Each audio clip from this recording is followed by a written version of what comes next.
Selamat malam untuk kita semua. Terima kasih atas kesempatannya untuk bersaksi pada saat ini. Perkenalkan, nama saya Britney. Saya baru saja lulus dari salah satu universitas negeri di Bandung. Pada tahun pertama saya kuliah, semua ujian dilaksanakan pada hari Sabtu. Saya tidak bisa mengikuti ujian tersebut karena pada hari Sabtu saya beribadah. Dan puji Tuhan juga kakak tingkat yang juga beribadah pada hari Sabtu sudah mengurus ke pihak universitas sehingga saya bisa ujian susulan di hari lain. Namun pada saat itu ada satu mata kuliah yang mengatur ujiannya sendiri sehingga saya harus datang langsung ke departemen mata kuliah tersebut. Pada saat itu saya datang dan saya diarahkan untuk mendaftar ujian susulan.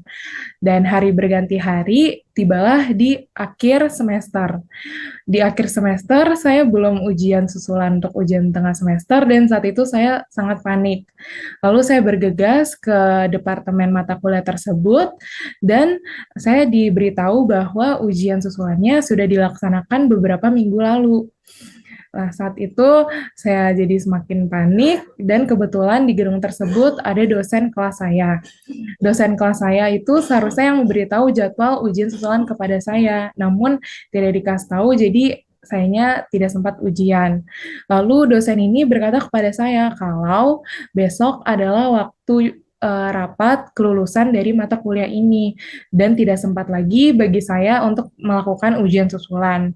Karena itu saya disuruh pulang. Sesampainya di kos, saya langsung berdoa dan berserah kepada Tuhan.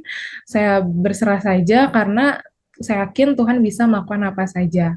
Dan keesokan harinya, dosen tersebut berkata kepada saya bahwa saya bisa diluluskan dari mata kuliah tersebut dengan nilai yang sangat baik, walaupun saya tidak mengikuti ujian tengah semester. Lulus dari tahun pertama, saya masuk ke penjurusan. Nah, di jurusan, uh, pergumulan yang saya hadapi mengenai hari Sabtu pun semakin besar. Kebetulan jurusan yang saya ambil materinya sangat padat, jadi untuk ujian tidak bisa hanya dilaksanakan dua, yaitu UTS dan UAS. Jadi ujian semester untuk setiap mata kuliahnya bisa 3 hingga 4 kali. Dan kemungkinan untuk ujian tersebut dilaksanakan pada hari Sabtu sangat tinggi, karena pada hari tersebutlah tidak ada jadwal kuliah dan semua ujian bisa dilakukan secara serentak. Lalu setiap kali ujian saya selalu bergumul, saya selalu berdoa kepada Tuhan untuk mau melembutkan hati dosen saya agar saya dibolehkan untuk ujian susulan di hari lain. Dan puji Tuhan selama 3 tahun saya di jurusan, saya tidak pernah mengikuti ujian pada hari Sabtu.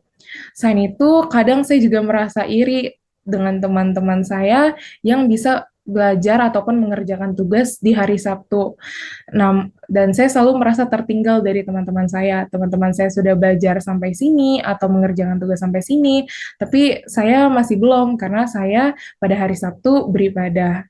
Dan saya selalu berdoa kepada Tuhan untuk memampukan saya mengejar ketertinggalan dari teman-teman saya. Dan akhirnya sekarang saya bisa lulus dengan tepat waktu. Dalam segala pergumulan yang saya hadapi, baik ujian di hari Sabat atau mengerjakan tugas atau masalah lainnya, saya selalu menyisipkan kalimat ini di doa saya. Tuhan yang masukkan saya di universitas ini, maka Tuhan juga yang akan meluluskan saya di universitas ini. Saya yakin bahwa segala permasalahan saya akan terlewati pada akhirnya, bagaimanapun caranya.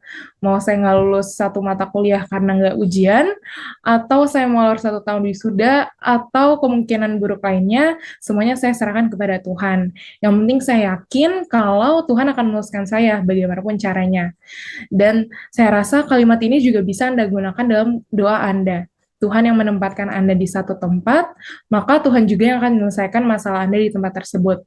Dimanapun kita ditempatkan, dimanapun kita bersekolah, dimanapun kita berkuliah, dimanapun kita bekerja, yakin saja kalau Tuhan yang menempatkan kalian di sana, dan Tuhan juga yang akan menyelesaikan masalah kalian di sana. Kadang-kali kita sering overthinking, gimana kalau hal ini terjadi, gimana kalau hal itu terjadi, atau worst case skenario lainnya. Namun sebenarnya kita hanya perlu untuk berserah kepada Tuhan. Pasrah aja karena semua masalah pada akhirnya akan diselesaikan oleh Tuhan. This too shall pass. Dan kita hanya perlu berdoa dan berusaha yang terbaik karena Tuhan tidak pernah meninggalkan orang yang beriman kepadanya. Sekian kesaksian dari saya. Terima kasih.